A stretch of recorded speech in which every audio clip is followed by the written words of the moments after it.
सहना भवतु सहनौ भुनक्तु सह वीर्यं करवावहै तेजस्विनावधीतमस्तु मा विद्विषावहै।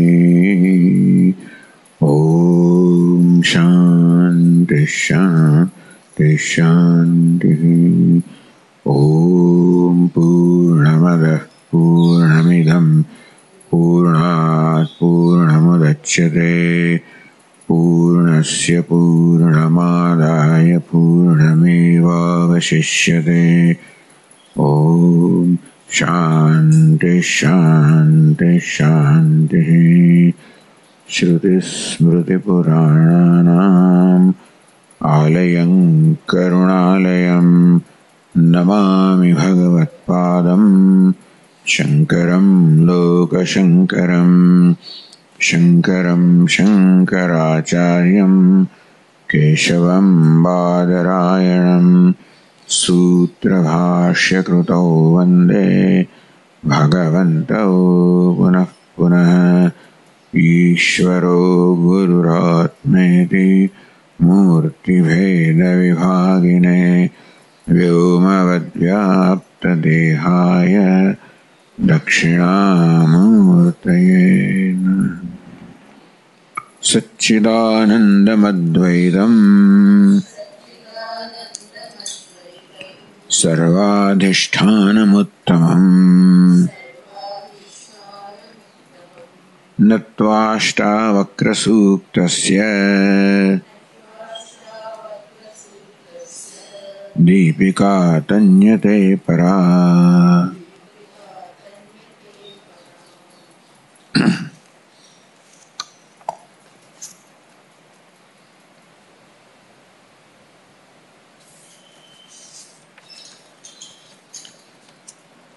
सातवां प्रकरण ने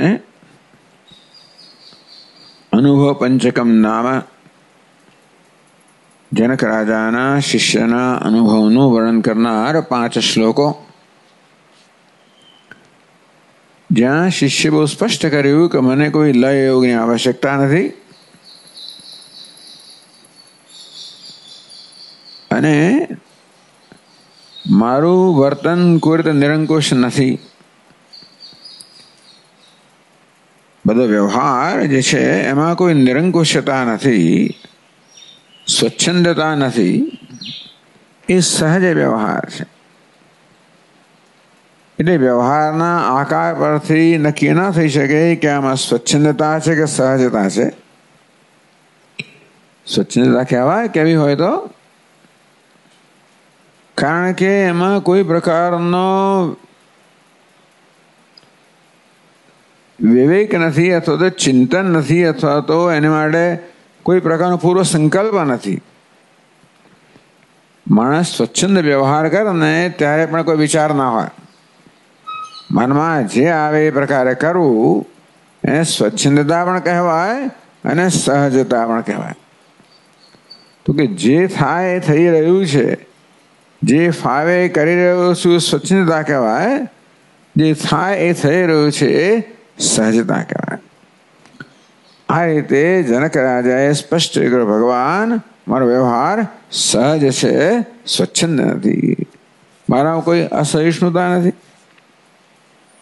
હું સ્વચ્છંદ ક્યારે હું સહન ના કરી શકતો હોઉં અને આવેગાત્મક મારું વર્તન હોય ને એ પ્રકારે વર્તતો હોઉં તો કે નહીં, જે કંઈ થઈ રહ્યું છે સમુદ્રની જેમ હું તમારી પૂર્ણતામાં નિષ્ઠ છું. મારામાં કોઈ અસહિષ્ણુતા નથી, અસહનશીલતા નથી, કોઈ આવેગાત્મકતા નથી. જગતનો ઉદય થાય કે અસ્ત થાય, મારામાં કોઈ વૃદ્ધિ, હું પૂર્ણ છું, પૂર્ણતા વૃદ્ધિ કે ક્ષય નથી, જેને કારણે મારામાં કોઈ પ્રકારનું પણ વિચલન જન્મવું જોઈએ. મારામાં કોઈ પ્રકારની અજંપો જન્મવાનું કારણ નથી. જગત જે થયું હોય એ થાય, કારણ કે હું સમુદ્ર સમાન છું અને તેથી જગતનો ઉદય થાય અસ્ત થાય એની કોઈ અસર મારા પર નથી. એટલું જ નહીં, જગત તો માત્ર કલ્પના જ છે અને તેથી હું તો અતિ શાંત છું, કોઈ ઉપદ્રવ મારામાં જન્મતો જ નથી. હું અદ્વિતીય છું, કોઈ આધાર આધેય ભાવથી સંબંધિત નથી. કશું મારામાં હોય, હું કશાકમાં હોઉં એવા કોઈ પ્રકારનો સંબંધ નથી. અર્થાત આ જગત તો માત્ર અધ્યારોપ છે, કલ્પના છે, આભાસ છે. એના માટે મને કોઈ સંબંધ નથી. રજ્જુ એમ કહે કે આ સર્પ સાથે મને કોઈ સંબંધ નથી. આ સર્પ મારામાં છે કે હું સર્પમાં છું કહેવો તો કહેવાય, વાસ્તવમાં એવો કોઈ સંબંધ નથી. આ જ્ઞાનમાં હું અવસ્થિત છું. ભગવાન, હું જો દેહમાં અવસ્થિત હોઉં, થોડો અવાજ મોટો કરવો પડશે, અહંકારથી પ્રેરાઈને વર્તન કરતો હોઉં તો એક વસ્તુ છે. તમારા વર્તનને અને એમાં કોઈ પ્રકારનો અંકુશ લાવતો નથી એવું લાગે છે કે તારા વર્તનને નિયંત્રિત કરવાનો કોઈ પ્રયત્ન નથી, તો અહંકારથી હું વર્તી રહ્યો હોઉં અને પાછો મારા વર્તનના અંકુશનો કોઈ પ્રયત્ન ના હોય તો નિરંકુશ વર્તન છે. હું અહંકારમાં સ્થિત નથી, હું તો અદ્વિતીયતામાં સ્થિત છું.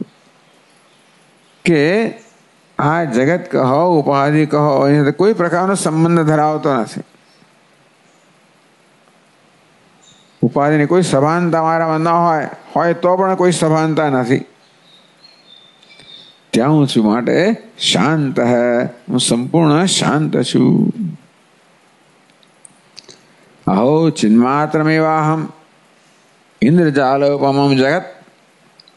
હું માત્ર શુદ્ધ ચૈતન્ય છું. જગત તો આ ઇન્દ્રજાળ સમાન છે, જાદુ સમાન છે, માયા છે. મુખ્ય અર્થમાં એટલે આ જ્ઞાનની દૃષ્ટિ છે કે જગત વાસ્તવમાં ઇન્દ્રજાળ કે જાદુથી વધીને કાંઈ જ નથી. એટલે માયા શબ્દનો પ્રયોગ વેદાંતમાં કરવામાં આવે છે, મુખ્ય અર્થમાં કરવામાં આવે છે. ભલે આપણે માયા શબ્દનો કંઈક અર્થ કરીએ જેથી લોકો બધા આપણો વિરોધ ના કરે, બીજા બધાને પણ સમાવેશ કરવા માટે માયા એટલે માયા, જાદુ છે. અર્થાત એનામાં દેખાવથી વધીને કાંઈ જ તત્વ નથી, કોઈ સત્વ નથી. તેથી આ તો મમ કુથમ કત્ર હે ઉપાદેય કલ્પના. એટલે મારા વર્તનમાં હેયતા ઉપાદેયતા જણાતી હોય તો એવી કલ્પના નથી. અર્થાત આ હેય છે એમ માનીને કશુંક વ્યવહાર કરી રહ્યો હોવ, આ ઉપાદેય છે એમ માનીને વ્યવહાર કરી રહ્યો હોવ તો વ્યવહાર કેવો છે? સંકલ્પપૂર્વકનો વ્યવહાર છે, ઈરાદાપૂર્વકનો વ્યવહાર છે. તો કઈ જ્યાં સંપૂર્ણ મિથ્યા છે, જે માત્ર આભાસ છે, એ આભાસને હે એનો ત્યાગ કરવાથી મારામાં કાંઈ ફાયદો નથી. મારે કંઈ એની મુશ્કેલી હોય, છોડવું પડતી હોય, કોઈ ખૂટતું હોય માટે એને લેવાની જરૂર હોય, એ કોઈ સંબંધ નથી. મને જગત સાથે કોઈ પ્રકારનો સંબંધ નથી. આ પ્રકારે કહ્યું. એટલે પછીના પ્રકરણમાં ગુરુ પ્રોક્તમ બંધ મોક્ષ વ્યવસ્થા ચતુષ્કમ નામ અષ્ટમમ પ્રકરણમ. 8મા પ્રકરણ છે, ગુરુનો ઉદ્ગાર છે. ચતુષ્કમ 4 શ્લોકોમાં બંધ મોક્ષ વ્યવસ્થા ચતુષ્કમ. હજી પણ મને વોલ્યુમ થોડું ઓછું લાગે છે, એટલે કે મોનિટર નહીં. હા, તો બધું ચાલે. તો આમ તો ગુરુજી બંધ કોને કહેવાય, મોક્ષ કોને કહેવાય એની અહીંયા આગળ વ્યાખ્યા કરે છે કે વર્ણન કરે છે. એ દ્વારા એવં ષડ્ભિ પ્રકરણૈ સ્વશિષ્યમ સમ્યક પરીક્ષ્ય.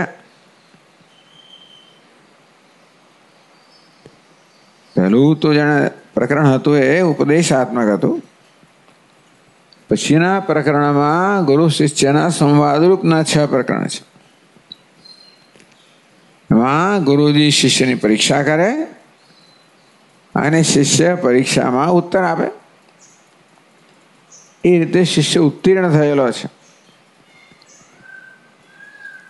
આમ શિષ્યમ સમ્યક પરીક્ષા, પોતાના શિષ્યની સારી રીતે પરીક્ષા કરે ને એ ઉત્તીર્ણ થયો છે. એવા પૂર્ણ સંતોષથી બંધ મોક્ષ વ્યવસ્થા નિરૂપણ વ્યાજેના. આમ બહારથી એમ દેખાય શબ્દોથી કે ગુરુજી બંધ કોને કહેવાય, મોક્ષ કોને કહેવાય, એની માહિતી કે ઉપદેશ શિષ્યને કરી રહ્યા છે. વ્યાજે ને એવા બાને એ પ્રકારનું વર્ણન બહારથી જણાય. સ્વશિષ્ય અનુભવમ અભિનંદતી. વાસ્તવમાં પોતાના શિષ્યને આ પ્રકારનો અનુભવ છે એવું જુએ છે કે શિષ્ય જુએ છે કે બંધ કોને કહેવાય, મોક્ષ કોને કહેવાય, શિષ્યનો જે અનુભવ છે એનું વર્ણન કરી રહ્યા છે. શિષ્યને જે અનુભવ થવો જોઈએ એનું વર્ણન કરતો ઉપદેશ કહેવાય, અથવા શિષ્યના અનુભવોને આક્ષેપ કરવામાં આવે, ચકાસવામાં આવે તો આક્ષેપ કહેવાય. પણ તો ટીકાકાર કહે છે કે આ શ્લોકો દ્વારા ગુરુજી શિષ્ય જે અનુભવ રહ્યો છે એનું જ વર્ણન કરતા વાસ્તવમાં એને અભિનંદન કહે. શિષ્ય તો જુએ છે બંધ કોને કહે, હું જોઈ શકું છું કે બંધ કોને કહેવાય, મોક્ષ કોને કહેવાય, એ તને બહુ સ્પષ્ટ છે. એટલે હવે ગુરુજી પોતાની પ્રસન્નતા વ્યક્ત કરે છે. શિષ્યની પરીક્ષા લીધા પછી શિષ્ય ઉત્તીર્ણ થયો તો એ પણ ગુરુ વ્યક્ત કરે છે. બહુ મહત્વની, સારું છે, બહુ ઉત્તમ કહેવાય. હિન્દુસ્તાનમાં આવી પદ્ધતિ છે નહીં કે આપણે કોઈની કદર કરીએ અથવા આપણી કદરને બહુ સ્પષ્ટ શબ્દોમાં વ્યક્ત કરીએ અને એ દ્વારા કોઈકની ઉન્નતિને કારણે પ્રસન્નતા વ્યક્ત કરીએ. એવું થાય નહીં આપણને. મોટે ભાગે બીજાની ઉન્નતિ જોઈને મનમાં બળતરા થાય. ગુરુ કોને કહેવાય, શિષ્યની ઉન્નતિ જોઈને એને પ્રસન્નતા થાય છે. પોતે તો પૂર્ણ છે ને, અને માટે અન્યત્ર પૂર્ણતા જોઈને પ્રસન્નતા જન્મે છે. એ રીતે શિષ્ય સાથે પોતાનું તાદાત્મ્ય છે. આમ શિષ્યની સિદ્ધિ પોતાની સિદ્ધિ હોય આનંદ લઈ રહ્યા છે. મુદિતા એવું કહી શકાય. તદા બંધો યદા ચિત્તમ કિંચિત વાંછતિ શોચતી. કહેતા નથી કે ભાઈ બંધ કોને કહેવાય. યદા ચિત્તમ કિંચિત વાંછતિ શોચતી તદા બંધ. જ્યારે ચિત્તમાં કોઈ વાંછા જન્મે, ઈચ્છા જન્મે અથવા શોચતી, ઈચ્છા પૂરી ન થાય એને કારણે નિરાશા જન્મે, શોક જન્મે, અર્થાત ઈચ્છા છે આ વ્યક્તિનું નિયંત્રણ કરી રહી હોય, વાંછા જન્મે, એ અંદરની અતૃપ્તિ બતાવે છે. શોક જન્મે એ નિરાશા બતાવે છે. એટલે જ્યાં સુધી આપણે પોતાની સ્વસ્થતા માટે અન્ય કશા પર આધારિત હોઈએ, સ્વયં સ્વસ્થ ન હોવ અને મારી સ્વસ્થતા માટે અન્ય કશા પર આધારિત હોવ તો પછી હું નિયંત્રિત છું ને. એનું નામ બંધ. બંધ એટલે પરતંત્રતા. આ મારામાં ઈચ્છા જન્મે, કશીક વસ્તુ મારામાં ભોગ બુદ્ધિ જન્માવી શકે, કશીક વસ્તુ મારામાં આકર્ષણ જન્માવી શકે, એ પરતંત્રતાની, એ અપૂર્ણતાની નિશાની છે, પરતંત્રતાની નિશાની છે. અને તેથી ઈચ્છા પૂરી ન થાય તો મારી અધૂરપ છે ને એ વધારે તીવ્ર બને. જે અધૂરપને કારણે ઈચ્છા જન્મેલી, ઈચ્છા પૂરી ન થાય તો અધૂરપ તીવ્ર બને, શોચતી, એને બંધ કહેવાય. હું જોઉં છું અર્જનક, તારામાં ઈચ્છા પણ નથી અને શોક પણ નથી, તું બંધથી મુક્ત છે. કિંચિન મુંચતિ ગૃહ્ણાતિ કિંચિત હૃષ્યતિ કુપ્યતિ. આ બધું પરતંત્રતાની નિશાની છે. કિંચિત મુંચતિ, કશી વસ્તુ ઈરાદાપૂર્વક છોડવામાં આવે છે. છૂટવું એક વસ્તુ છે, છોડવું બીજી વસ્તુ છે. છોડવું એ જરૂરિયાતનું પરિણામ હોય. અમારે કશો વ્યવહાર જરૂરિયાતનું પરિણામ હોય તો એ બંધન બતાવે. કોઈ પણ પ્રકારની કોઈ પણ સ્તરની જરૂરિયાતને બંધન માનવામાં આવે છે. મહાપુરુષોનું જીવન ચરિત્ર વાંચીએ આપણે. તપોવન મહારાજ ઉત્તમ મહાપુરુષ છે, એટલે મને એના જેવો કોઈ સંન્યાસી થયો કે થશે એ પ્રશ્ન છે ખરેખર, જેનો વાંચી રહ્યો છે આજકાલ. સંન્યાસી કોને કહેવાય એનો જે આદર્શ છે, શાસ્ત્રમાં એવું વર્ણન છે, જે આપણે વાંચીને આપણે ધ્રુજી જઈએ એવી જાતનું વર્ણન આ બધા આશ્રમોનું છે. એ મહાપુરુષે એને ચરિતાર્થ કર્યો. એ જ એમનું ધ્યેય. એ પ્રકારે જે જીવવું અને સંન્યાસીનું માનસિક સ્થિતિ કેવી હોવી જોઈએ એ સિવાય બીજા કોઈ પ્રકારની સ્થિતિને કોઈ પણ રીતે સમર્થન ના આપવું, એ મૂલ્ય હતું પહેલા. છેવટે એ વસ્તુનો સ્વભાવ બની. એમણે પ્રારંભ કર્યો આ પ્રકારના સંન્યાસી બનવા માટે. શાસ્ત્રના મહાન જ્ઞાતા હોવાને કારણે સંન્યાસ કોને કહેવાય, વૈરાગ્ય કોને કહેવાય, તપશ્ચર્યા કોને કહેવાય એનું બરોબર સમજ હતી. એ પ્રકારનું ધ્યેય એ રીતે પોતાની જાતને ઘડ્યા. એટલે કશું છોડવું, કશું ઈચ્છા, કોઈ ઈચ્છા જન્મવી નહીં, કોઈ શોક જન્મવો નહીં, કશું છોડવું જ પડે, કશું પકડવું જ પડે. છોડવું એક વસ્તુ છે, છોડવું પડે. પકડવું બીજી વસ્તુ છે, પકડવું પડે. કિંચિત મુંજતી ગૃહ્ણાતિ હૃષ્યતિ. હર્ષ પણ પરતંત્રતાની નિશાની છે. કશીક વસ્તુ મને ખુશ કરે છે એનામ હર્ષ કહેવાય. ખુશીને હર્ષ ના કહેવું જોઈએ. કશીક વસ્તુ મને ખુશ કરે છે એનામ હર્ષ. કુપ્યતિ, જે વસ્તુ મને હર્ષ જન્માવે એ મને કોપાયમાન પણ કરે. કશીક વસ્તુ મારી અનુકૂળતા રૂપી હોય તો હર્ષ જન્માવે, એ જો પ્રતિકૂળ બને તો મારામાં કોપ જન્માવે. આ બધી પરતંત્રતા છે. આ બધા હું તને મુક્ત જોઉં છું એ રીતે વર્ણન કરે છે. હે જનક, તું કેવી રીતે બંધનથી મુક્ત છે એ હું જોઈ રહ્યો છું. આમાંની કશી વસ્તુ તારામાં નથી.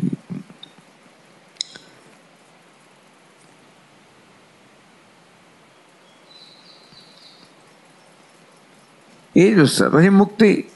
તદા મુક્તિ યદા ચિત્તમ ન વાંછતે ન શોચતી. બસ એનું વિરુદ્ધ. એને મુક્તિ કહેવાય જ્યારે ચિત્તમાં કોઈ ચિત્ત ઈચ્છા નથી કરતો. ચિત્તમાં ઈચ્છા જન્મતી નથી. ઈચ્છા ન કરવું આપણા હાથમાં નથી.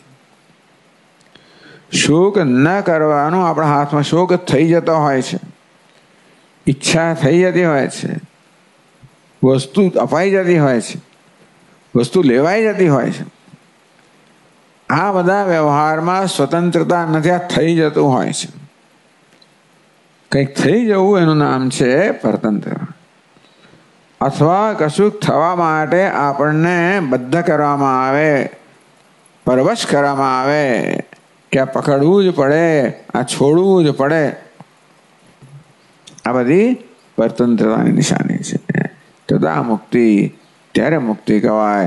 યદા ન વાંછતી, અર્થાત કોઈ પ્રકારની વાંછા ઈચ્છા કરતો નથી, અર્થાત કોઈ પ્રકારની ઈચ્છા જન્મતી નથી. ન શોચતી, શોક જન્મતો નથી. કેટલી બધી બહારથી જેને દુઃખજનક પરિસ્થિતિ કહેવાય એમાંથી પસાર થયા. એ તો એક પહેલી વસ્તુ તો એ છે કે આ વ્યક્તિ હિમાલયની સેંકડો માઇલની યાત્રા પગે ચાલીને ખુલ્લા પગે કરી. મેં તો કલ્પના જ ના આવે. 23,000 ફૂટ ઊંચાઈએ ગયેલા છે, બરફમાં માઇલો સુધી ચાલેલા છે. ભાઈ કેમ થતું હશે ખબર નથી મને. અને માર્ગ ખબર પણ ના હોય, થોડોક માર્ગદર્શન હોય, ક્યારેક કોઈ તમારી સાથે પેલા ગાઈડ હોય, કંઈ ના હોય, એવું પણ બને. ગાઢ જંગલો, કશું દેખાય પણ નહીં, અને હિંસક પ્રાણીઓની તમે ત્રાળો સંભળાય, એમાં પણ એમનો આનંદ કોઈ રીતે વિક્ષિપ્ત ના થાય. એ પોતે જ વર્ણન કરે છે. બસ હું તો આનંદ છે કે આજે વનરાજ એમને બધી આનંદ જ દેખાય. બધે પહાડોમાં વનરાજી હોય તો આનંદ, કોઈ વનરાજી વગરના આવા પહાડો હોય નગ્ન તો પણ આનંદ, બરફથી આચ્છાદિત આનંદ, વનમાં આનંદ, અંધકારમાં આનંદ. તો વ્યક્તિના આનંદને કશી વસ્તુ વિક્ષિપ્ત ના કરી શકે. એ કેવી નિષ્ઠા બતાવે છે. એટલે આ પ્રશાંત મન સંયમ યોગીનમ વગેરે વગેરે વાજ્ય કરે છે ભગવદ્ ગીતામાં. એટલે ભગવાને 6ઠ્ઠા અધ્યાયમાં આ બધું બહુ વર્ણન કર્યું. બંધુરાત્માત્મનસ્તસ્ય એનાત્મૈવાત્મના જિતા અનાત્મસ્સુ શત્રુત્વે વર્તેત આત્મૈવ શત્રુવત પ્રશાંત નહીં પ્રશાંત શું છે નહીં जितात्मन प्रशांतस्य परमात्मा समाहितः शीतोष्ण सुख दुखेषु तथा मानापमानयोः वगैरह. આ બધાનું તમને જો ખરેખર ડેમોન્સ્ટ્રેશન જેવું હોય એમના પોતાના વર્ણનથી, એટલે એમણે પોતે વર્ણન કર્યું છે બહુ નિખાલસતાથી. બાકી આપણે એમ કે આ પોતાની બડાઈઓ હાંકે છે એવું આપણને લાગે, પણ નિખાલસતાથી કે આ સાધુમાં આવું છે ભાઈ. એટલે ન મુંચતી, ન ગૃહ્ણાતી, ન હૃષ્યતી, ન કુપ્યતી, હર્ષ નથી, કોપ નથી. તદા બંધો યદા ચિત્તમ સક્તમ કાસુ અપી દૃષ્ટિષુ. કશી વસ્તુ દૃષ્ટિ કહો કે દૃશ્ય કહો,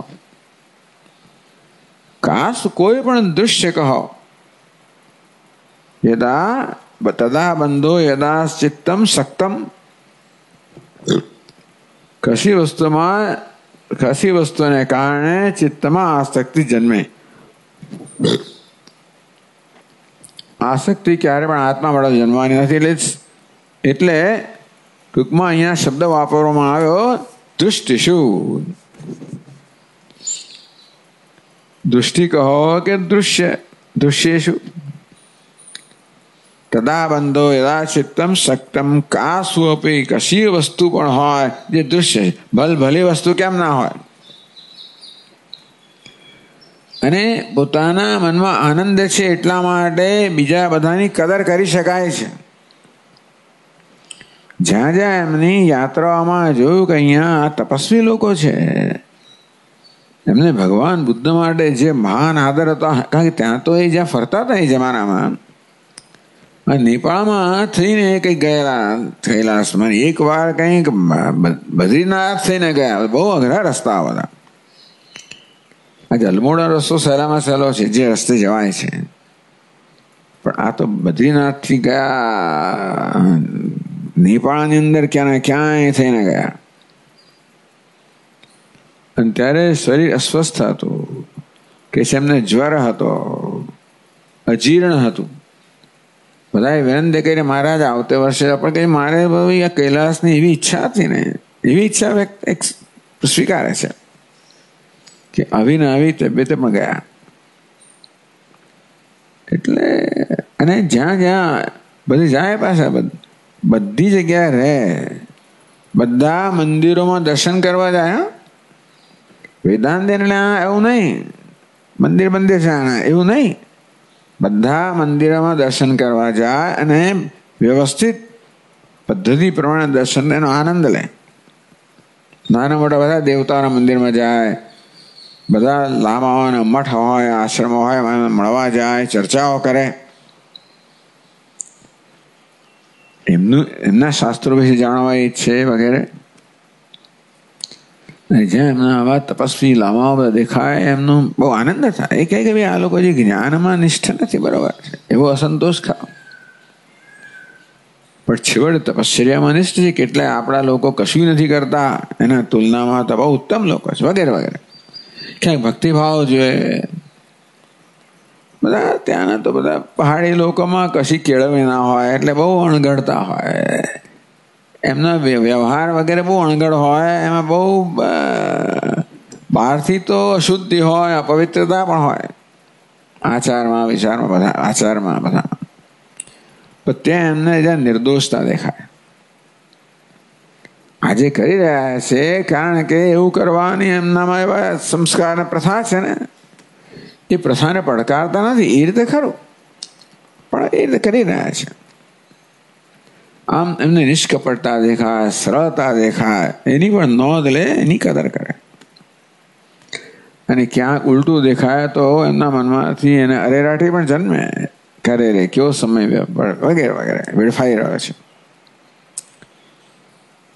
પણ ચિત્તમ સક્તમ કાસ, કશી વસ્તુમાં ચિત્ત આસક્ત ના થયો એનો અર્થ કોઈ સંબંધ ના હો.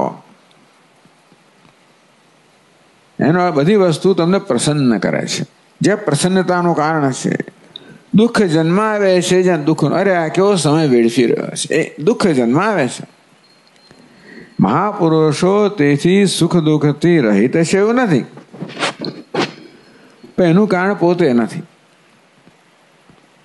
કોઈને ક્યાંક ક્યાંક પ્રગતિ જોઈએ તો સુખ થાય, ક્યાંક આ પ્રકારે વેડફાતું જોઈએ તો દુઃખ થાય. એવું છે. કુદરતી સંપત્તિ વેડફાતી હોય વગેરે વગેરે. પછી સુખ દુઃખનું કારણ અહંકાર નથી. એટલે મહાત્મામાં સુખ ના જન્મે એવું નથી, પણ અહંકારનું કારણ નથી. ક્યાંક આસક્તિને કારણે, ક્યાંક દ્વેષને કારણે કશું થતું હોય એવું નથી. તદા મોક્ષો યદા ચિત્તમ અસક્તમ સર્વદૃષ્ટિતુ.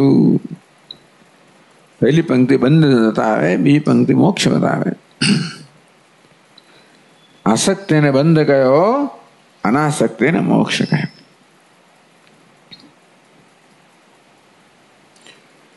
એટલે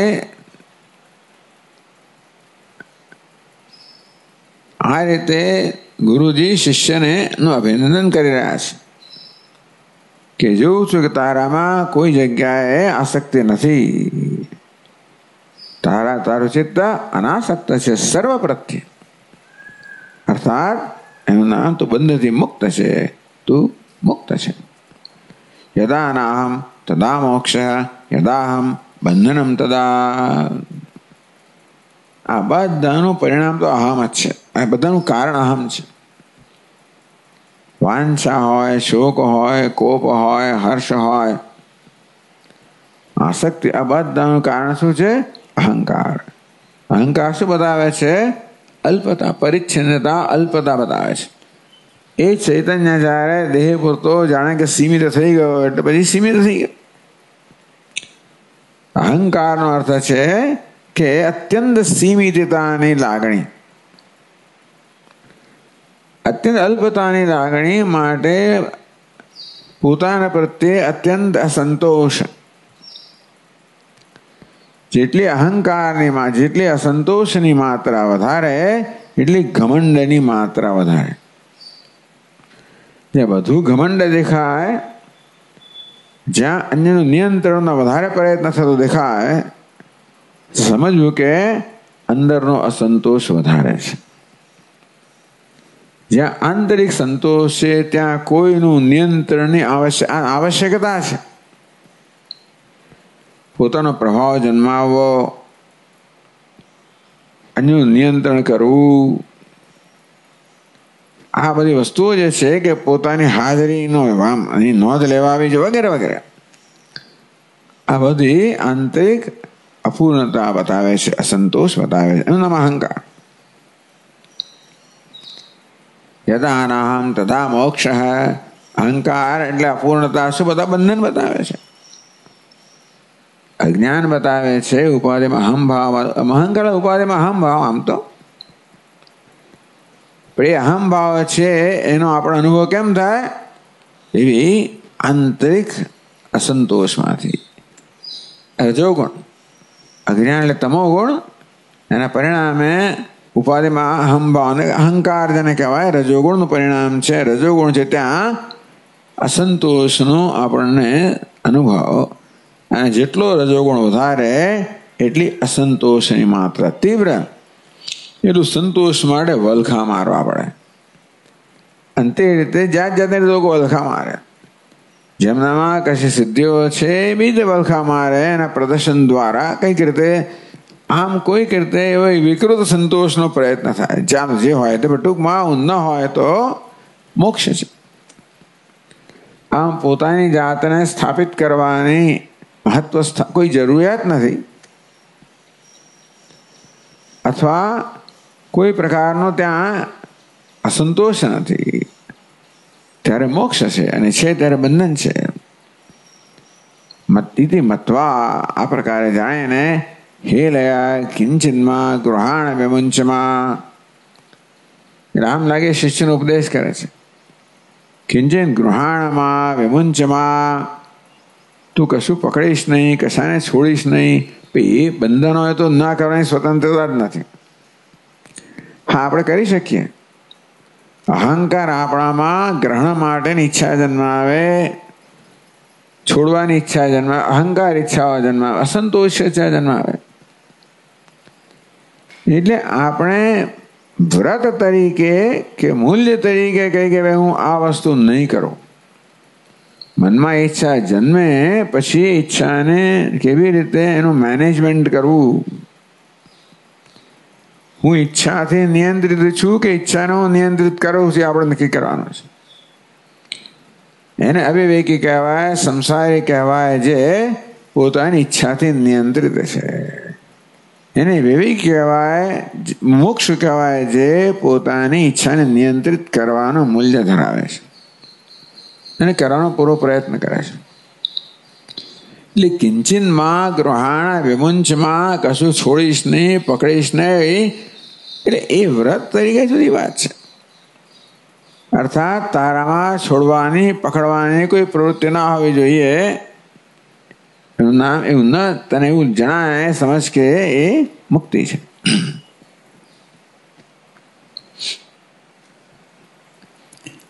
આમ ટીકાકાર કહેશે કે ભાઈ ઇતિ વદન શિષ્યોક્તમ અર્થમ અભિનંદિતમ. શિષ્ય જે પોતે કહ્યું આગળને એ જ વસ્તુ અહીંયા ગુરુજી કહી રહ્યા છે. આગળના અધ્યાયોમાં, પ્રકરણમાં શિષ્યએ પોતાનો અનુભવ જે વ્યક્ત કર્યો ને, એ અનુભવને આ પ્રકારે ગુરુજી વર્ણન કરીને એને અનુમોદન આપી રહ્યા છે કે તું કહે છે બરોબર છે. કારણ કે હું જોઉં છું કે મુક્ત છે, મુક્ત છે માટે તારામાં આ પ્રકારના લક્ષણો છે. અને તેથી શિષ્યએ જે કહ્યું પોતાના અનુભવનું, એમ લાગે ગુરુને પડકારી રહ્યો છે. એવું તો કેવું હતું હશે, આવો છું વગેરે વગેરે, તો કે નહીં. એટલે કદાચ શિષ્યની ભાષા એમ જણાય કે મહારાજ શેનો લય કરવાની વાત કરો છો? લય શેનો? પૂર્ણતામાં લય ક્યાંથી હોય? હું અપૂર્ણતામાં હોઉં તો પૂર્ણતામાં લય હોય, પૂર્ણતામાં લય વગેરે વગેરે. એ પ્રકારે શિષ્ય જાણે કે ગુરુને પણ એના પડકારનો ઉત્તર આપતો હોય એ પ્રકારની ભાષા જણાય. એ દ્વારા ગુરુજી જુએ છે કે શિષ્યનો વિશ્વાસ, આત્મવિશ્વાસ બતાવે છે. એવું નથી કે ગુરુજીને પડકારે છે કે ગુરુજી જે પડકાર ફેંક્યોનો ઉત્તર આપે છે, એવું નહીં. માત્ર પોતાનો આત્મવિશ્વાસ, એટલે કે આ પ્રકારે પડકારવા છતાં પણ એ પેલું સ્થાણું નિખનન ન્યાય, એ પ્રકારે પડકાર છતાં પણ ગુરુ જુએ છે કે શિષ્યમાં કોઈ પ્રકારનું વિચલન નથી, અને આત્મવિશ્વાસમાં કોઈ પ્રકારનો ક્ષોભ નથી થયો. એનો આત્મવિશ્વાસ રહ્યો, દ્રઢ રહ્યો, એનું અનુમોદન કરે છે. અને અભિનંદિતુમ, શિષ્યના હૃદયમાં જે છે ને એનો ગુરુ અનુવાદ કરે. આ પ્રકરણ કેવું છે? માત્ર અનુવાદ છે, ઉપદેશ નથી. ગુરુ જોવે છે કે શિષ્યના હૃદયમાં બંધનથી મુક્તિ છે અને મુક્તિમાં નિષ્ઠ છે, તો કેવું હોય, આ પ્રકારે તારામાં છે, હું જોઈ રહ્યો છું, એનું અનુમોદન કરે છે, એને અભિનંદન આપે છે, એ પ્રકારે પોતાનો આનંદ વ્યક્ત કરે છે.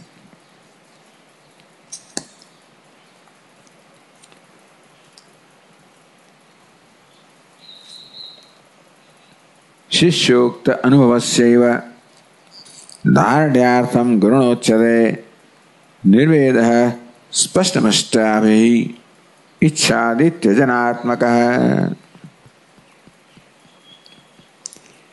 શિષ્યોક્ત અનુભવસ્ય એવ દાર્ઢ્યાર્થમ, ભાઈ પાછા શિષ્યે જે અનુભવ કયો એનો જ અનુવાદ કરે છે, એને દૃઢતા માટે. એમ કહેવાય કે પોતાના અનુભવને દ્રઢ કરવા માટે જિજ્ઞાસુએ મુમુક્ષામ કરવું જોઈએ. એટલે આ ગુરુજીના શબ્દોનો પ્રકાર એવો છે કે જાણે કે શિષ્યને આદેશ આપી રહ્યા હોય કે આમ કર.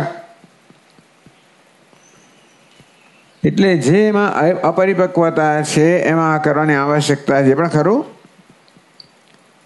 જે પરિપક્વ છે તો નિષ્ઠ છે, માટે એનો માત્ર અનુવાદ છે. એટલે જ્યારે શિષ્યે પોતાના આ પ્રકારની આત્મનિષ્ઠાનું આટલા શબ્દમાં સ્પષ્ટતાથી વર્ણન કર્યું, ત્યારે પછી એને આ પ્રકારનો ઉપદેશ કરવાનો કોઈ અર્થ આપણે જણાય નહીં. એટલે આ તો બધી બહુ પ્રારંભિક વસ્તુ, આને બંધ કહેવાના મોક્ષમાં, આ તો પ્રારંભિક વસ્તુ છે ને. તો આ અત્યારે ગુરુજી આ પ્રારંભિક વસ્તુનું વર્ણન કરે એ કંઈ બહુ એવું યોગ્ય લાગતું નથી, ઉચિત જણાતું નથી. એટલે કે ક્યાં તો એનો એવો અર્થ કરવાનો, અથવા તો કે માત્ર અનુવાદ કરી રહ્યા છે, અનુમોદન કરી રહ્યા છે અને શિષ્યને અભિનંદન આપી રહ્યા છે. એ પ્રકારે અર્થઘટન કર્યું આ પ્રકરણનું. કેવી રીતે? ગુરુ અનુમોદન મુદ્રયા વૈરાગ્યાષ્ટકમાં શિષ્ય કેવો વૈરાગ્ય અનુભવી રહ્યો છે. વૈરાગ્ય કોને કહેવાય એનું 8 શ્લોકોમાં વર્ણન છે. જે જિજ્ઞાસ મોક્ષ માટે છે જ, એટલે મુમુક્ષને કહી રહ્યા હોય તો આ ઉપદેશ છે અને આદેશ છે. પણ જનક રાજા જે મુક્ત છે એને કહી રહ્યા છે, ત્યારે એને માટે આ શું છે? માત્ર અનુવાદ છે, અનુમોદન છે. કે જે શિષ્ય જેમાં નિષ્ઠ છે એનું અનુમોદન કરું છું, મારી પ્રસન્નતા સ્વીકૃત કરું છું, સ્વીકાર કરું છું, સમર્થન કરું છું, એ મારી પ્રસન્નતા વ્યક્ત કરું છું. કૃતાકૃતે ચ દ્વંદ્વાનિ કદા શાંતાનિ કસ્ય વા એવ જ્ઞાત્વે નિર્વેદાત ભવત્યાગ પરો વ્રતિ. તો ત્યાગ પરો કેવી રીતે બનવું? ત્યાગ પર, તો ત્યાગ જેને માટે પરમ ધ્યેય છે, ત્યાગને સમર્પિત છે. તો આ પ્રકારે ત્યાગ પર, ત્યાગને સમર્પિત કે ત્યાગી કેમ બનવું? ત્યાગ પરો ભવ, હે જનક તું ત્યાગ પર. એટલે માત્ર ત્યાગ જ જેને માટેનું એક ધ્યેય છે એવો બને. હવે એના માટે પદ્ધતિ બતાવે છે. કૃતાકૃતે ચ દ્વંદ્વાનિ કદા શાંતાનિ કસ્ય વા. કૃત અકૃત ઇદમ કર્તવ્યમ ઇદમ અકર્તવ્યમિતિ અભિનિવેશૌ. આ પ્રકારના આગ્રહને કહેવામાં આવે અભિનિવેશ, આગ્રહ.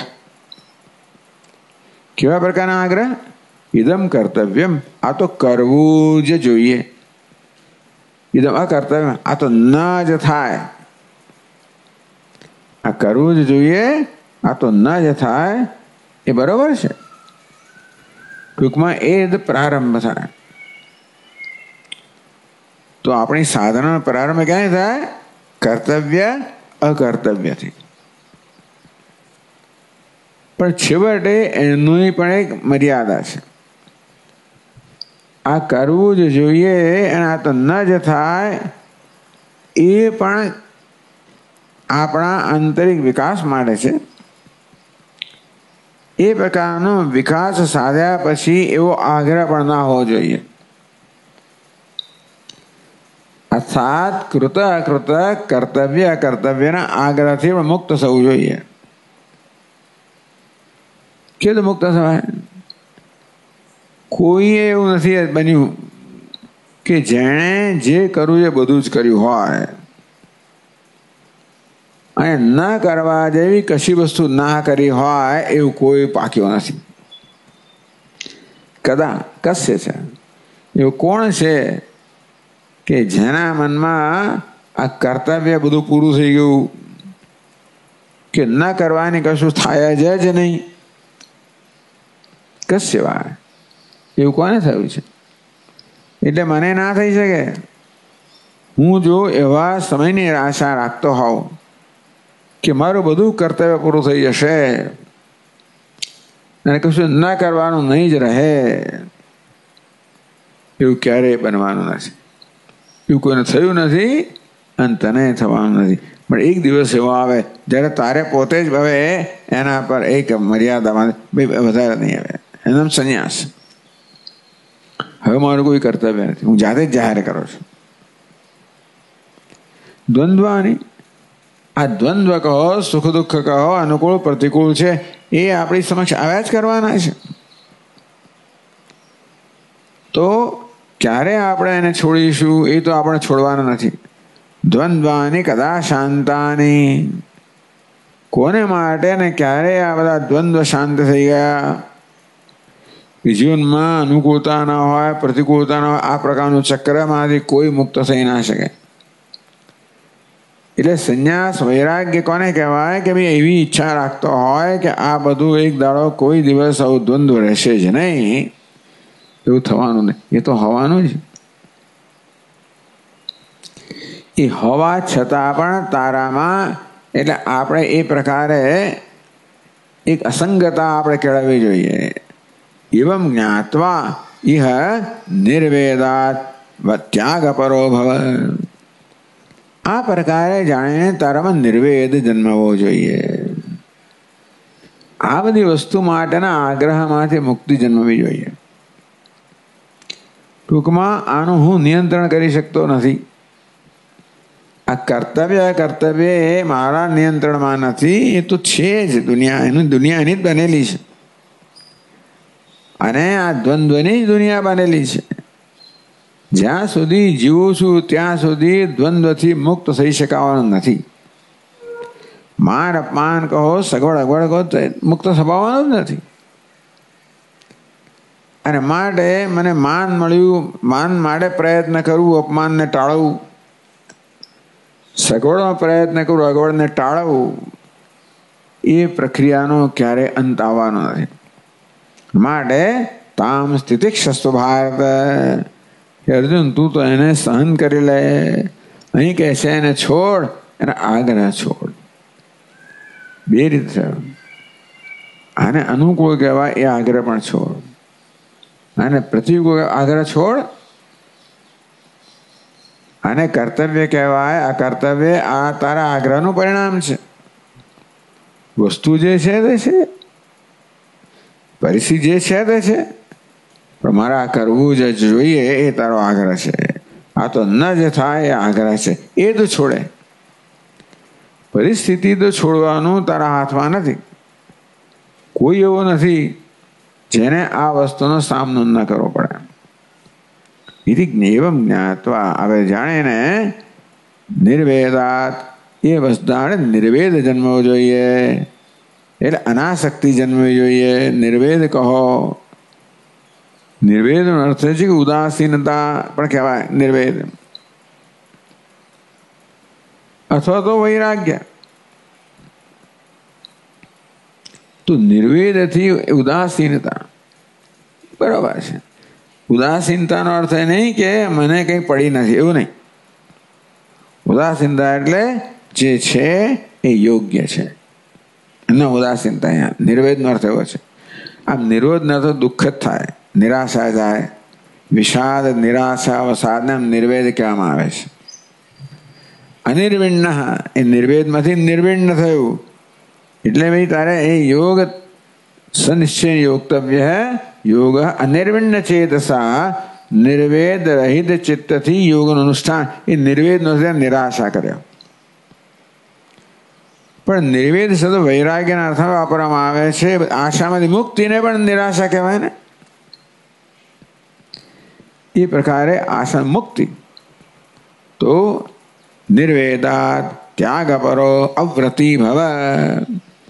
બધા પ્રકારના વ્રતમાંથી મુક્ત થા. વ્રત તો હોવું જ જોઈએ જીવનમાં. પણ સંન્યાસ કોને કહેવાય? એટલે ટૂંકમાં આ તારું ધ્યેય હોવું જોઈએ કે આ પ્રકારની મુક્તિ તારે પ્રાપ્ત કરવી જોઈએ. અને વૈરાગ્ય કહેવામાં આવ્યું કે નિર્વેદ કહેવામાં આવ્યું. અને નિર્વેદ કહેવાય વાસ્તવ અર્થમાં જ્યારે બધા પ્રકારના વ્રતની જરૂરિયાત. અવ્રતિ એટલે વ્રતથી રહિત. વ્રત એટલે મારે આમ કરવું જોઈએ, આમ તો ન જ થાય એને આપણે વ્રત કહીએ. હોવું જોઈએ. છેવટે વ્રતનો પણ છેવટે પરિસમાપ્તિ ક્યાં થાય? આ વ્રત પણ એક જરૂરિયાતને કારણે કરવામાં આવે છે. છેવટે વ્રતની જરૂરિયાતથી પણ મુક્ત થાય. એનો અવ્રતિ એટલે વ્રતની જરૂરિયાતથી મુક્ત. આ વ્રત નથી કરતો એના વ્રત નથી કહેતા. અહીંયા આગળ વ્રતની જરૂરિયાતથી આમ કરું તો જ મારું ભૂલું થાય, આમ ના કરું તો ના થાય, એનાથી મુક્તિ. ત્યાગ પરો ત્યાગને પરાયણ છે એવો ભવ. તો આને નિર્વેદ કહેવામાં આવ્યો. એટલે નિર્વેદનું 8 શ્લોકોમાં વર્ણન થયું કે નિર્વેદનું આ લક્ષણ છે કે જ્યારે આ કર્તવ્ય એ મારામાં કોઈ પ્રકારનો આગ્રહ જન્માવતા નથી. સ્થિતિ મારામાં કર્તવ્ય આગ્રહ નથી જન્માવતી, અકર્તવ્ય આગ્રહ નથી જન્માવતી. યદા હિ નેન્દ્રિયાર્થેષુ ન કર્મસુ અનુસજ્યતે સર્વ સંકલ્પ સંન્યાસી યોગારૂઢસ્તદોચ્યતે. ભગવાને વર્ણન કર્યું 6ઠ્ઠા અધ્યાયમાં. ઇન્દ્રિયાર્થેષુ કર્મસુ ન અનુસજ્યતે. કોઈ ઇન્દ્રિયના વિષયમાં આસક્તિ જન્મતી નથી કે કોઈ કર્મમાં કર્તવ્ય કરવું જોઈએ આસક્તિ જન્મતી નથી. બંને પ્રકારના સંકલ્પથી મુક્ત થઈ ગયો.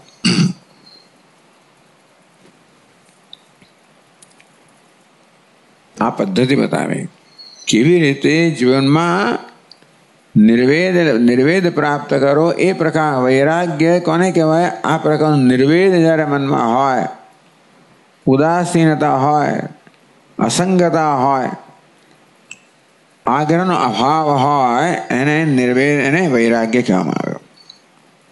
બધા પ્રકારના આગ્રહમાંથી મુક્તિ.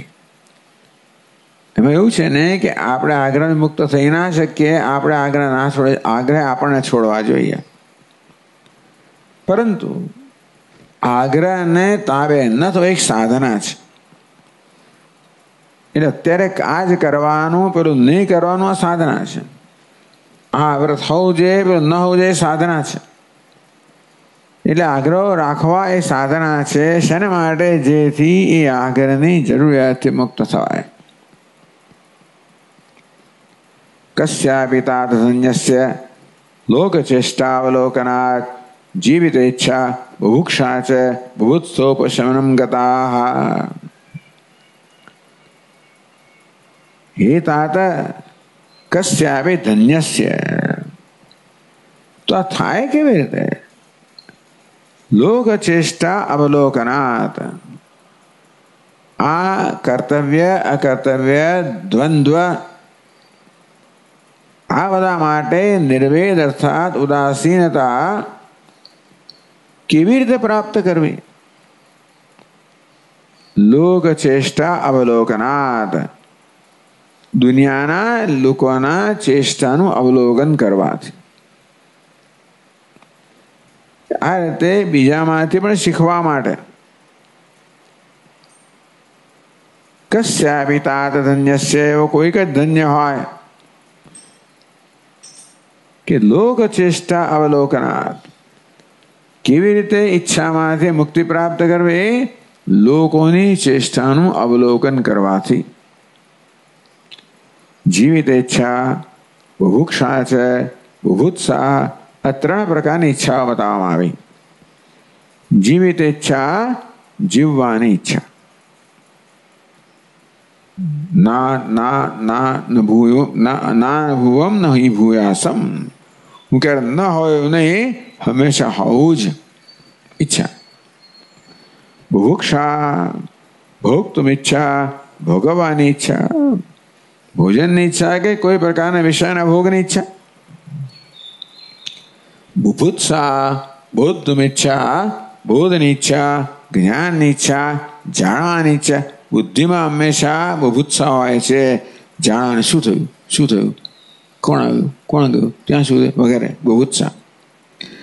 આ વેદા આત્મતત્વને જાણવાની ઈચ્છા નથી, આ દુનિયાની વસ્તુઓને જાણવાની ઈચ્છા, કુતૂહલ બુદ્ધિમાં હોય. ભોગની ઈચ્છા મનમાં હોય. આ મન છે આપણું છે ને, એ ભોગવી રહ્યું હોય છે. ભોગવવાની ઈચ્છા મનમાં હોય. જીવવાની ઈચ્છા મનમાં પણ દેહમાંથી જન્મ, દેહમાં અહમ ભાવથી જીવવાની ઈચ્છા જન્મી છે. એટલે પોતાને મર્ત્ય માનવો. જ્યાં સુધી આ પ્રકારે દેહમાં અહમ ભાવ છે, હું મર્ત્ય છું એ પ્રકારનો મારો ખ્યાલ છે, ત્યાં સુધી ક્યારે પણ હું જીજી વિષયથી મુક્ત ના થઈ શકું. તું જો કે કોઈ પણ આમાંથી મુક્ત થયું નથી. એટલે કે આપણે રાહ જોઈશું તો મુક્ત થવાના નથી. અને માટે એ ચેષ્ટા જોઈને શું ના કરવું એ શીખવાની જરૂર છે. એ લોકો આ પ્રકારે પોતાને સમજતા નથી હોતા, અને તેથી જે પ્રકારની ઈચ્છાઓ જન્મે ઈચ્છાઓને પૂરી કર્યા કરતા હોય છે, ઈચ્છાઓને પૂરી કરવાથી ક્યારેય પૂરી થવાની નથી. જો લોકચેષ્ટા કે બુભુત્સા, વધારે જાણવાથી કોઈની ઈચ્છા પૂરી થઈ નથી. બધી લાઇબ્રેરીઓ ખડકડ થયા જ કરે. એટલે જાણવું એ ખોટું નથી, કશી પ્રવૃત્તિમાં કંઈ ખોટું નથી. એ વસ્તુ જ્યારે આવેગાત્મક હોય, પરતંત્રતા, એના વગર ના ચાલે. આના વગર ના ચાલે, એ પરતંત્રતા બતાવે છે. કશી વસ્તુ ભોગવવી એ ખોટું નથી. જો કે તપોવનમાં કે દૂર જ રહો ભાઈ આ વસ્તુથી. કરો તો પાછી મનમાં કંઈક વાસનાઓ જન્મે ને, એ સંન્યાસનો ધર્મ. એટલે એ તો કઈ શું તમે કશું સાથે પૈસા રાખવાના નહીં સાથે. કોને અકિંચન કહેવાય? કશું સાથે જે એની જાતે આવે. કદાચ કશું રાખતા હોય કોઈ યાત્રાની અંદર, એમની સાથે લોકો હોય ત્યારે ઘણી વાર એકલા જ હોય. ઈશ્વર એની વ્યવસ્થા કરે, ના કરે પણ કરે. જેવી જગ્યાએ જાય, અમુક પહાડોમાં કશું હોય જ નહીં લોકો પાસે. સત્તુ હોય, સત્તુ. જે કે ત્યાં અનાજ બનતું હોય, શેકે દળે, એને લોટને સત્તુ કહેવાય. શેકેલો લોટ. એટલે ક્યારેક કોઈ ચા બનાવે આપે તો ચા ને સત્તુ, ના તો પાણી ને સત્તુ. એનાથી ક્ષુધાની શાંતિ કરવાની, બસ આટલું. એથી વધારે કાંઈ નહીં. આ સત્તુ બત્તુ આપણો તો પણ ના જાય, પણ ટૂંકમાં એટલે હદ સુધી સ્વાદ ત્યાગ. ગાંધીજીનું એક વ્રત તો સ્વાદ ત્યાગ. એનો અર્થ નહીં કે તમે ભોજનનો આનંદ ના માણો, પણ સ્વાદનો આનંદ નથી. તો ભગવાનની એમને તો સતત હંમેશા માત્ર ઈશ્વરની વિભૂતિની કૃપાનો જ આનંદ હશે, જે કંઈ હોય તે. ચાલો ટૂંકમાં એટલે એવું તમે ના માનો કે આ બધું એની જાતે જ હશે. દુનિયા હવે તમે જુઓ કે પરતંત્રતા છે. ભોગમાં પરતંત્રતા છે, બોધમાં પરતંત્રતા છે, જીવવામાં પરતંત્રતા છે. જીવવામાં ખોટું નથી, પણ એના વગર ન ચાલે. ભોગમાં ખોટું નથી, ન ચાલે. કશી વસ્તુ ખોટું નથી, ન ચાલે. આ વસ્તુ ક્યારે એની ઉપશમન ન કરતા ક્યારે પણ એ શાંત થવાની નથી. અને માટે આપણે છોડવી પડશે. એટલે એનું નામ પહેલા વ્રત હોય કે એને વ્યાવ નહીં કરો, અને એમ કરીને એમાંથી એવું માનો કે આપણે મુક્ત થઈ જઈશું, એ થવાનું નથી. આપણે કાયદો આપણા હાથમાં લેવો પડશે, એનું વ્રત. અને તો જ છેવટે આ બધા મુક્તિ થવી જોઈએ. એટલે જે ડાયા લોકો છે ને બીજાનું નિરીક્ષણ કરીને એમાંથી શીખે છે અને કેવી રીતે પોતાના જીવનનું સંચાલન કરવું એ પ્રકારે કરે છે. ઇદમ તુ તાદૃશમ નિર્વેદ સંબંધ શિષ્યમ અભિનંદિતમ એવ ઉચ્યતે. આજે કહેવામાં આવે છે શિષ્યને, એ તો શિષ્યમાં આ પ્રકારનો નિર્વેદ દેખાય છે ગુરુને. એનામાં જીવિત ઈચ્છા નથી અને બુભુક્ષા પણ નથી અને બુભુત્સા પણ નથી. આ પ્રકારે શિષ્યની સ્થિતિ જોઈને શિષ્યને અભિનંદન કરવા માટે કહે છે. એવું નહીં કહેતા તું છોડ આ બધું, એવું નથી કહેતા. એનો અર્થ જ નથી ને. શિષ્યએ જ્યારે પોતાના જ્ઞાન પ્રગટ કર્યા પછી એને કહ્યું કે આ તું છોડ, તો કે ના ના, હું જોઉં છું કે આ બધું તમે છૂટી ગયું છે. સાથે સાથે જે મુમુક્ષુઓ છે એમણે આ પ્રકારે કરવું જોઈએ. એટલે મુમુક્ષુ માટે બોધ છે અને પોતાનો શિષ્ય છે એના માટે શું છે? અનુમોદન છે, અભિનંદન છે. અનિત્યમ સરમેવેદમ તાપત્રિત દૂષિતમ અસારમ નિંદિતમ હેયમ ઇતિ નિશ્ચિત શામ્યતે.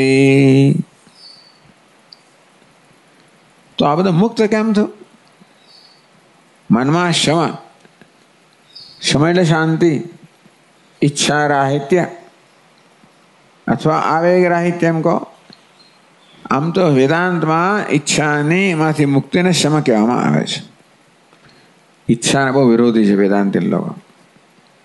વિરજ્ય વિષય વ્રાતા દોષ દૃષ્ટિયા મુહુર્મુહુ.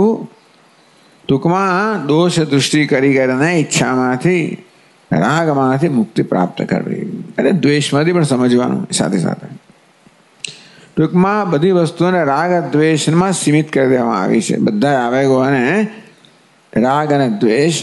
હવે આપણે હંમેશા એટલે દરેક આવેગને આપણે વ્યક્તિગત રીતે સમજીને એનું નિવારણ કરવાનું હોય છે.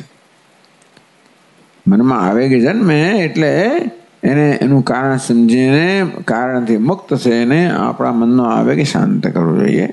એનામ શમ. તો ઇતિ નિશ્ચિત શામ્યથી, આ પ્રકારનો નિશ્ચય કરીને મનમાં શમ શાંતિ જન્માવાની. કેવી રીતે? અનિત્યમ સર્વમેવેદમ, આ સર્વ અનિત્ય છે.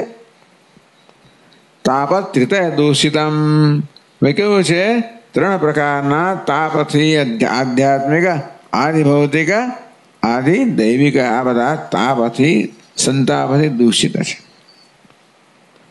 અસારમ, કોઈ પ્રકારના સાર વગરનું છે. નિંદિતમ, નિંદા યોગ્ય છે. હેયમ, માટે ત્યાગ કરવા યોગ્ય છે. ટૂંકમાં મનમાં આ પ્રકારનો નિશ્ચય જન્મવો જોઈએ કે હેયમ, આ બધી વસ્તુ કેવી છે? હેય છે, ત્યાગ કરવા યોગ્ય છે. તદ વૈરાગ્યમ જિહાસાયા, વિવેક ચૂડામણી કહેવામાં આવ્યું કે એને વૈરાગ્ય કહેવાય જ્યાં મનમાં છોડવાની જ ઈચ્છા જન્મે. કશી વસ્તુ આવે ને સામે કે મનમાં પણ આવે તો મનમાં શું ભાવ જન્મે? છોડવાની ઈચ્છા જન્મે. એવું ત્યાં વર્ણન કરવામાં આવ્યું. જિહાસાયા, જિહાસા એટલે હાતુમ ઈચ્છા, એ હેયમ, છોડવાની ઈચ્છા. આમ દરેક વસ્તુ હે અર્થાત ત્યાગ કરવા યોગ્ય છે, એવો નિશ્ચય જન્મવો જોઈએ. બધી વસ્તુ ત્યાગ કરવા યોગ્ય છે. તો એના માટે સમજાવ્યું કેમ? એના કારણો સમજાવ્યા. કેમ ત્યાગ કરવા યોગ્ય છે? અનિત્ય છે એક વસ્તુ. એના કયા કયા દોષો છે? પણ કેમ ત્યાગ થવો જોઈએ? હંમેશા દોષયુક્ત વસ્તુનો ત્યાગ થાય. ત્યાજમ દોષ વિદિત્ય કે, દોષવાળી વસ્તુનો ત્યાગ થાય, દોષનો પણ ત્યાગ થાય, દોષવાળી વસ્તુનો ત્યાગ થાય. ખીર જે મારી સમક્ષ છે બહુ સ્વાદિષ્ટ છે, પણ એમાં ગરોળી પડેલી છે ત્યાં અંદર, એટલે એ તરત એ દોષ જુઓ અંદર પડી, બહાર નથી, અંદર છે. સ્વામી ના લેશો, આ ખબર પડી કે કેવું છે તો તરત હેયમ,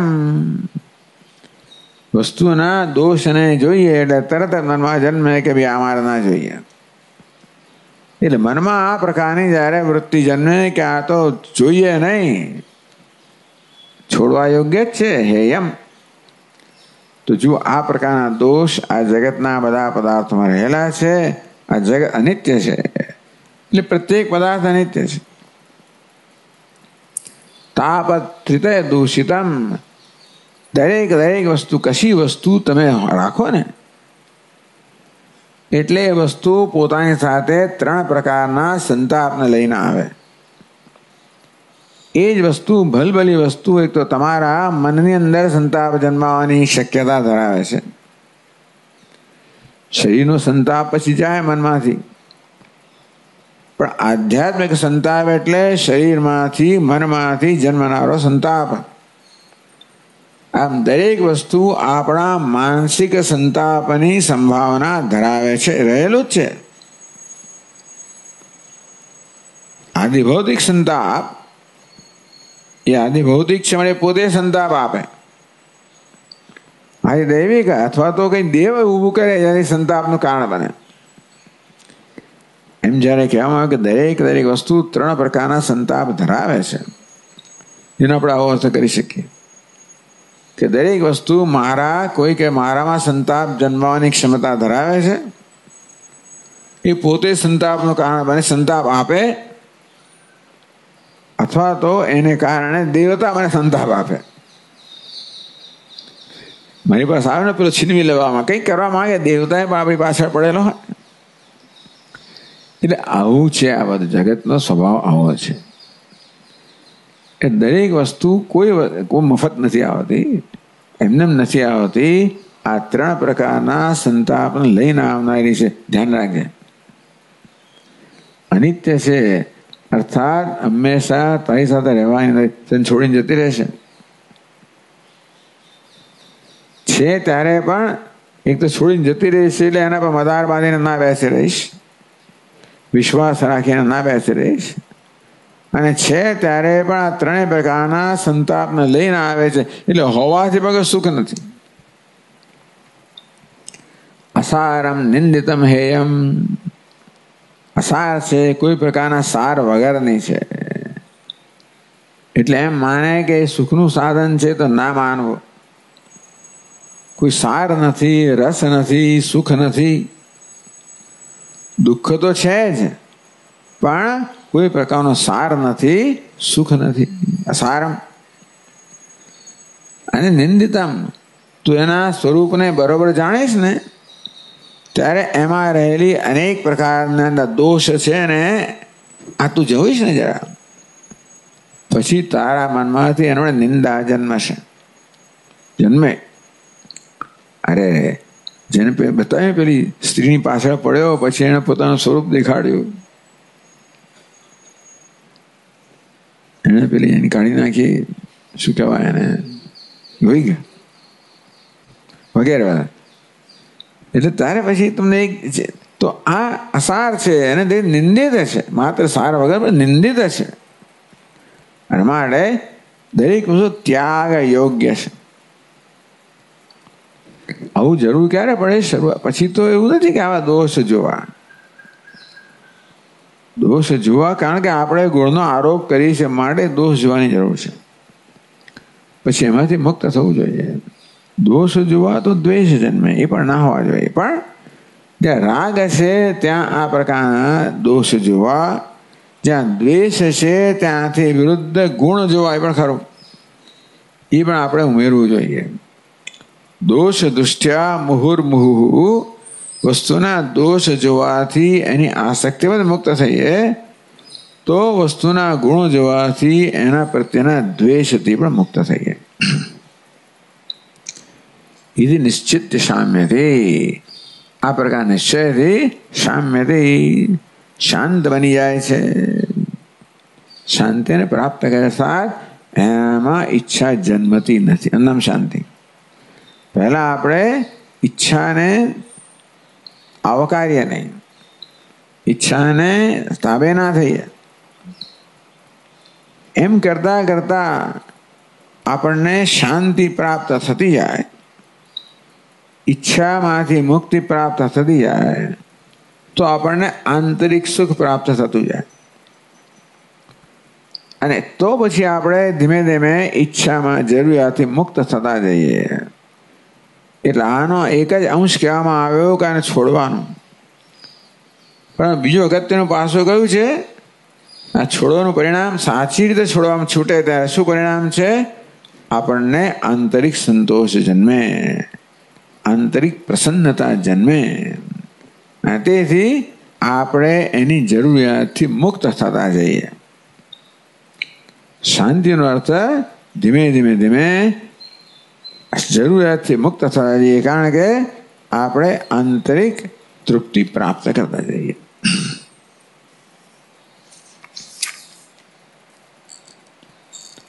કો શુભ કાલો વય કિમ વા યત્ર દ્વંદ્વાનિ નો નૃણામ તાન્યુપેક્ષ યથા પ્રાપ્ત વર્તી સિદ્ધિમ અવાપ્નુયાત. એટલે નિર્વેદ કેમ પ્રાપ્ત કરને બહુ સુંદર રીતે બતાવી. જીવનમાં વૈરાગ્ય કેમ પ્રાપ્ત કરવો? કો શુભ કાલો વય કિમ વા યત્ર દ્વંદ્વાનિ નો નૃણામ. આ દ્વંદ્વ આપણી સમક્ષ ઉપસ્થિત થાય, પ્રતિકૂળતા ઉપસ્થિત થાય, અનુકૂળ બનાવવાનો પ્રયત્ન કરવો. અનુકૂળતા જન્મે એટલે એને પકડી રાખવાનો પ્રયત્ન, બંને અનુકૂળતા પણ આપણો પ્રવૃત્તિ જન્માવે. અનુકૂળતા કઈ પ્રવૃત્તિ જન્માવે? એને બનાવે રાખવાની. પ્રતિકૂળતા પ્રવૃત્તિ જન્માવે, એમાંથી મુક્ત થવાની. કોસવ કાલ હે, એવો કયો સમય છે જ્યારે આ દ્વંદ્વ આપણી સમક્ષ ના આવે? વય કિમ વા, એવું છે કે ભાઈ આપણે વૃદ્ધ થઈશું એટલે જતું રહેશે? કઈ ઉંમરમાં? કોઈ ઉંમરમાં જતું રહેવાનું નથી. આ બધું આ તો દુનિયાનો સ્વભાવ છે. દુનિયા પોતાના સ્વભાવ પ્રમાણે જ વર્તવાની છે. અને તેથી મારી ઉંમર કઈ થઈ છે, કયો સમય છે, કયું ચોઘડિયું છે અને ફલાણું છે વગેરે વગેરે. કાલ કયા ચોઘડે રાહ જોવે તું ભાઈ? સ્વામી ફલાણા બધા ગ્રહો બદલાય ને પછી બધું બરાબર થઈ જશે. એવો સમય આવે છે કોઈને કે આ દ્વંદ્વનો સામનો ના કરવો પડે? ના ના, મોટો થઈ એવું થયું છે કોઈને કે ઉંમર થઈ એટલે દ્વંદ્વનો સામનો ના કરવો પડે? એવી કોઈ અપેક્ષા રાખીશ નહીં. કેવું થશે, જાતે બદલાશે નહીં. તાની ઉપેક્ષા, માટે આમાં તો તારે આ કાયદો તારા હાથમાં લેવો પડશે. કાયદો એટલે ટૂંકમાં તારે પહેલ કરવી પડશે. To initiate this process. આપણે પહેલ કરવી પડે, એની જાતે કશું થવાનું. આ વસ્તુ કેવી છે? આધ્યાત્મ નથી, જાતે થવાની નથી. એ પુરુષાર્થ છે. બાકી બધું કદાચ મહાત્માઓ કે ભાઈ આ બધું ધર્મ અર્થ કામ છે, એ બધું પ્રારબ્ધ છે. ડોંગરે મહારાજ કથાની શરૂઆત નથી કરે. અર્થકામમાં ભાઈ તમે કોઈ જાતનો સમય ગુમાવશો નહીં. એ તો પ્રારબ્ધ હશે તો આની જાતે જ આવશે. કશું નથી આવતું, પણ એવું કહે, આવું શાસ્ત્રો કહે. અર્થકામ જેનો પુરુષાર્થ ના, બીજા સંસારી લોકોને આવું કહીશું તો ભૂખે મરશે. પણ છતાં આ સાધકોને કહી શકાય. એ તો જે સાંભળે, જેને સાંભળો એને સાંભળે. એ તો પોતાની એમાંથી જ કહેતા હોય બધું. એટલે જે ભાગવત હોય એ બધું કે સાંભળવો તો ઉપયોગી છે, સારું છે. ન હોય તો કશો વાંધો નહીં. શાસ્ત્રને બસ શાસ્ત્રમાં નિષ્ઠ અને શાસ્ત્રને સમર્પિત, એ જ પ્રમાણ છે, એ જ બધું બરાબર છે. ચાલો છોડો.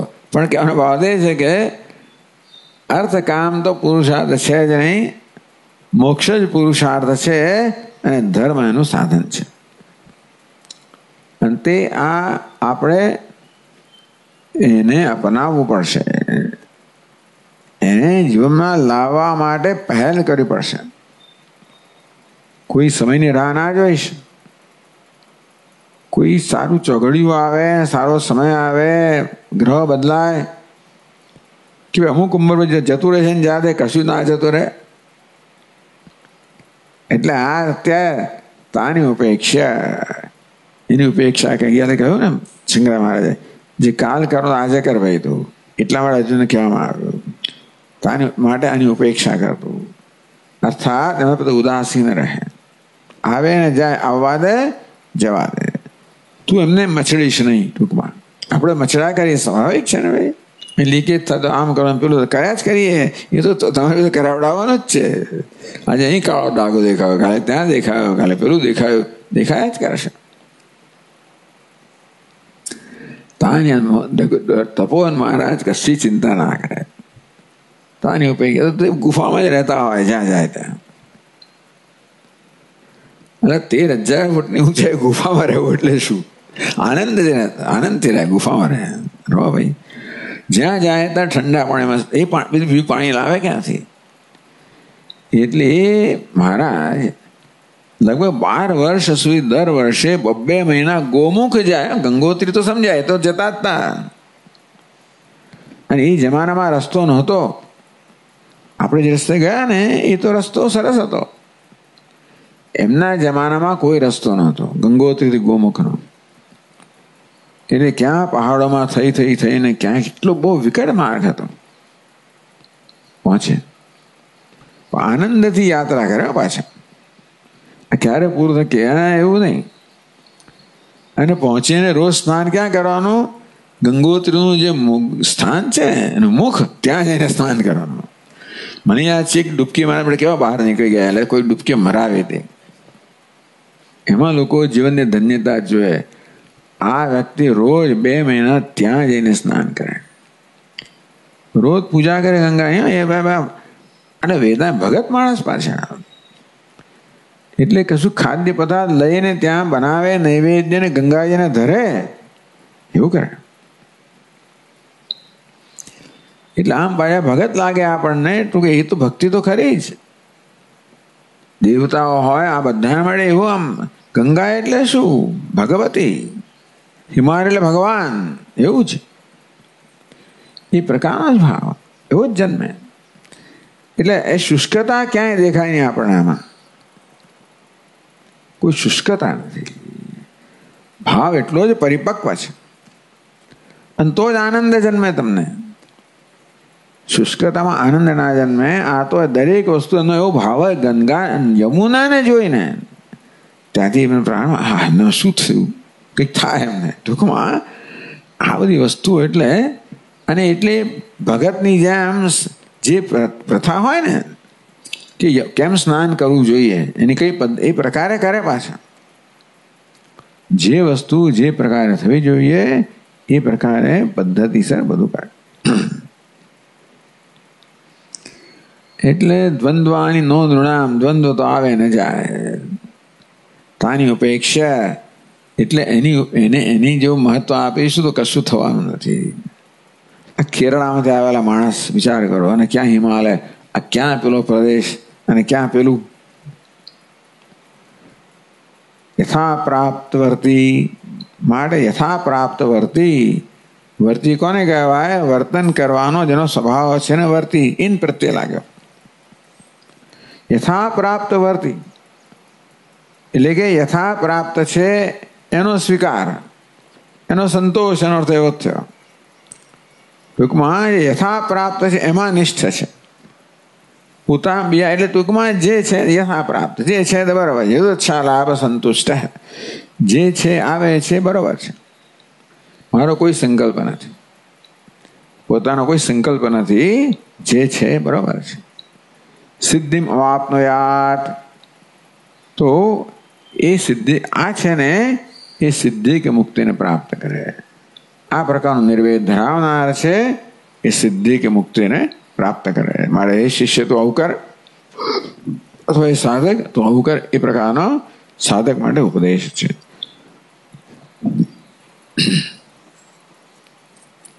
ઓમ પૂર્ણમદ પૂર્ણમિદમ પૂર્ણાત પૂર્ણમુદચ્યતે પૂર્ણસ્ય પૂર્ણમાદાય પૂર્ણમેવાવશિષ્યતે.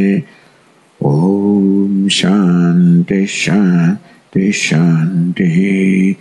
શંકરમ શંકરાચાર્યમ કેશવમ બાદરાયણમ સૂત્રભાષ્યકૃતૌ વંદે भगवन्तौ पुनः पुनः ईश्वरो गुरुरात्मेति मूर्तिभेदविभागिने व्योमवद्व्याप्तदेहाय दक्षिणामूर्तये नमः। ॐ शान्ति शान्ति शान्तिः। हरि ओम। श्री गुरुभ्यो नमः। हरि ओम।